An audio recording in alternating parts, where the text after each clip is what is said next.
Parte dal municipio il corteo per la commemorazione dei 75 anni dall'eccidio del Grappa e la memoria corre a quei 31 giovani che il 26 settembre del 1944 morirono barbaramente impiccati agli alberi dei viali di Bassano, a cominciare proprio da quello che divenne il Viale dei Martiri, un tremendo esempio di come la guerra possa tirare fuori tutta la crudeltà dell'animo umano e come i fratelli possano, novelli Caino e Abele, uccidersi senza pentimento.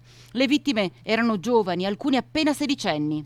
Forse il saluto più speciale mi verrebbe spontaneo rivolgerlo ai più giovani presenti, a coloro che per età sono particolarmente vicini anche a chi è stato a quelle vite che qui sono state strozzate 75 anni fa, nella forma più barbara, con l'inganno più vile. Per ricordarli sono state deposte 2 corone d'alloro alla lapide sulle pareti della chiesa di San Francesco.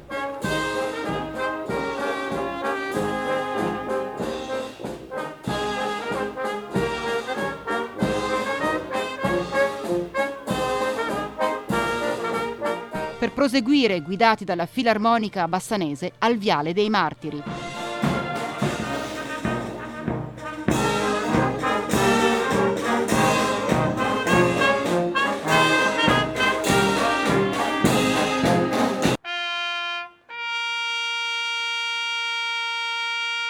Sapendo che altre generazioni hanno lottato e non hanno avuto le facilitazioni che abbiamo noi oggi, ripeto, non dobbiamo dare niente per scontato e acquisire la consapevolezza e la gratitudine delle condizioni nelle quali possiamo oggi vivere. È un modo per ricordare il passato e per portarlo nel futuro.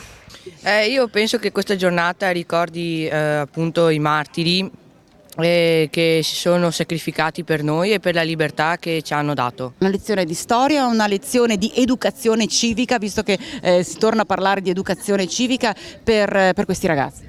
Assolutamente sì, perché devono riuscire a vedere anche attraverso l'esempio del passato quello che è giusto compiere per il futuro del loro paese. Nota stonata alla scarsa presenza di persone rispetto agli anni scorsi per un momento così importante per la città e l'abate di Bassano ha lanciato un messaggio molto forte. In tempo di guerra non esiste la possibilità di guardare al futuro, in tempo di guerra esiste soltanto il vuoto, la morte, la sterilità, l'annichilimento di tutto. E quindi bisogna fare in modo di non essere agguerriti e l'impegno parte da me, parte da dentro di me. La prima forma di disarmo la devo attuare da dentro di me.